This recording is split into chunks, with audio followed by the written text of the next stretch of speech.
जय हिंद दोस्तों। कल 67 बीपीएससी का जो रिजल्ट था पीटी का वो आ गया। 11,000 लोग लगभग सफल हुए हैं। उन सभी को हार्दिक शुभकामनाएं।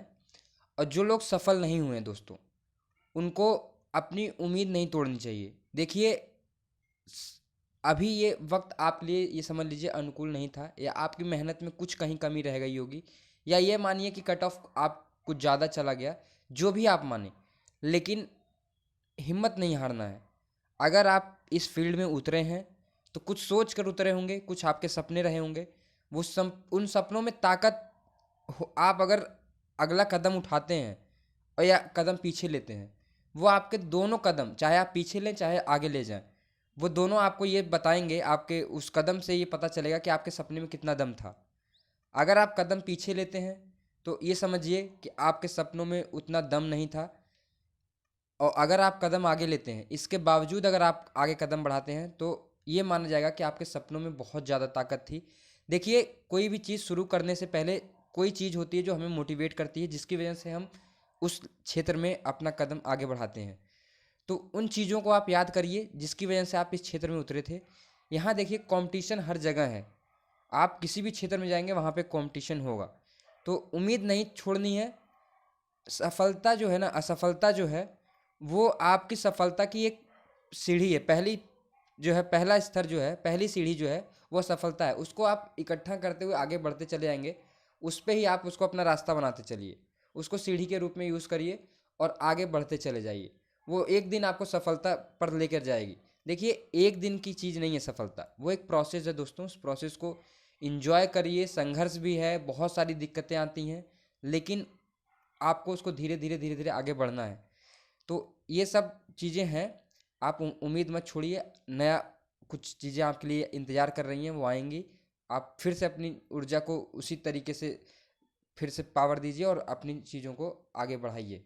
तो चलिए, यहाँ पे हम आज पर जो चर्चा करने वाले हैं दोस्तों, बीपीएससी के जो चेयरमैन थे अतुल प्रसाद जी, उन्होंने अभी कुछ देर पहले एक न्यूज़ चैनल को, जो है यूट्यूब चैनल को, अपना इंटरव्यू दिया है। और उन्होंने सभी चीज़ों पर खुलकर अपना जो मत था वो रखा है, अपने जो बात है वो रखी है कि नोटिफिकेशन जो A68 का है वो कब आने वाला है।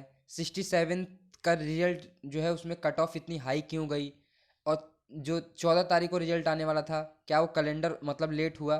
तो लोगों ने ये भी सवाल उठाया कि कैलेंडर फॉलो होगा या नहीं होगा। उस पर भी उन्होंने कुछ कहा है। और 68 जो बीपीएससी होने वाला है, उसमें क्या क्या बदलाव होने वाले हैं। तो इन सब चीज़ों पे चर्चा हुई है। मैं आपको सब एक चीज़ कंक्लूड करके बता देता हूँ कि क्या उन्होंने कहा है। देखिए, सबसे पहले दोस्तों हम यहाँ पे चर्चा करेंगे कि उन्होंने 67वीं बीपीएससी की जो कट ऑफ है इतनी हाई क्यों गई, उस पर उन्होंने चर्चा की। और उन्होंने कहा कि देखिए, 67th जो पीटी है, वो कुछ लोग कह रहे हैं कि इसमें भ्रष्टाचार हुआ है। देखिए दोस्तों, भ्रष्टाचार वो एक पक्ष है, अलग छोड़िए उसको। लेकिन 67th जो पीटी हुआ है उसका कट ऑफ हाई जाने के कई फैक्टर हैं। मैंने कल भी आपको बताया था, एक फैक्टर नहीं है। और देखिए, अब लोग पढ़ रहे हैं, ये आपको मानना पड़ेगा। और 67th और 66th बीपीएससी का जो 66th पीटी हुआ था 2020 में दिसंबर में, उसमें और 67th पीटी जो सितंबर में हुआ है 2022 में 30 सितंबर को, बहुत अंतर था दोस्तों। काफ़ी टाइम मिला और लोग उसी मोड में रहे, पीटी के मोड में रहे। उसके बीच में आपने देखा कि डेट कितनी बार आगे बढ़ी, लोग तैयारी करते रह गए। एक बार पेपर हुआ भी, उसमें भी लोगों ने अपना भरपूर जो उनकी तैयारी थी उसको उसमें इस्तेमाल किया और पेपर अच्छे से दिया। लेकिन जिनका कुछ कमी रह गई थी, तो उनको एक तरीके से आप समझ लीजिए, आप टेस्ट सीरीज लगा रहे हैं, लेकिन वो एक तरीके से उनका सेमीफाइनल था। उनको सेमीफाइनल के रूप में उन्होंने देखा और जो गलतियां हुई उसको सुधार किया। ये बीपीएससी के जो चेयरमैन थे, उन्होंने भी यही बात कही कि 67th का जो पहले एग्ज़ाम हुआ था, जो मई में हुआ था 8 मई को, उसमें लोगों ने जो उनकी गलतियां हुई थी उसमें उन्होंने सुधार किया और लगातार तैयारी करते रहे। और उसके बाद जो 67th हुआ है उसमें लोगों का देखिए 113 जाना जनरल कैटेगरी का कट ऑफ, वो कुछ आश्चर्य की बात नहीं है। और जो लोगों ने कहा कि मतलब कुछ लोग कह रहे हैं कि और लोगों को उसमें शामिल करना चाहिए, तो उन्होंने उस पर भी कहा कि देखिए, अगर हम पूरा रिजल्ट खारिज कर देते हैं, उसके बावजूद भी 1 से 2 नंबर ही कट ऑफ नीचे जाएगा, लेकिन कोई मतलब नहीं होगा उसका।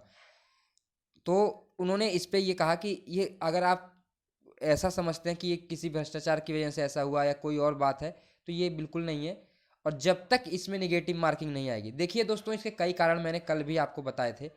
आप इसमें जो बिहार सरकार है, उनकी एक योजना है 50,000 रुपये वाली, कि बीपीएससी और यूपीएससी का पीटी जो पास करेगा उसको 50,000 रुपये दिए जाएंगे। इसका काफ़ी बड़ा इम्पैक्ट था इसमें, बहुत बड़ा असर था इसका। लोगों ने इतना आवेदन दिया और तैयारी कर रहे हैं, और ग्रुप डी वगैरह वाले भी जो स्टूडेंट हैं वो भी इसमें कूद जाते हैं और कंपटीशन को टफ कर देते हैं। और एक लक फैक्टर जो उन्होंने बात करी, लक फैक्टर जो होता है कि कुछ लोग तुक्का लगा के भी कभी कभी सफल हो जाते हैं, और जो सीरियस कैंडिडेट हैं वो असफल होते हैं। तो कई कारण थे जिसकी वजह से 67th की जो बीपीएससी हुई है, उसका पीटी जो कट ऑफ आई है वो इतनी हाई गई है। तो ये बात हुई 67th जो पीटी है उसकी। तो देखिए कट ऑफ जो गई है हाई गई है, लेकिन ये समझिए कि लोगों ने उसमें मेहनत करी थी और काफ़ी अच्छी मेहनत थी, कट ऑफ हाई जाना था, उसमें कोई दो राय नहीं थी। लेकिन 113 जो गई है वो काफ़ी ज़्यादा गई है, ये मानने वाली बात है। फिर उसके बाद दोस्तों 68वीं बीपीएससी नोटिफिकेशन के बारे में उन्होंने कहा, नोटिफिकेशन आज आ जाएगा। उन्होंने ऐसा कहा है कि आज हम नोटिफिकेशन दे देंगे। और उसमें नोटिफिकेशन में लेट इसलिए हुआ कि कुछ जो ये कैटेगरीज होती हैं उनके वजह से टेक्निकल प्रॉब्लम थी कुछ, और उनको वो सुधार कर रहे थे, इस वजह से एक दिन लेट हुआ। और किसी भी परीक्षा फल के साथ कोई नए परीक्षा का आवेदन नहीं लिया जा सकता, इसकी वजह से उन्होंने कल उसके साथ नहीं दिया इसका 68th का नोटिफिकेशन। लेकिन आज नोटिफिकेशन देने की बात कही है उन्होंने। और तीसरी बात इसमें है कि क्या क्या भी जो बदलाव संभव है 68वीं बीपीएससी में।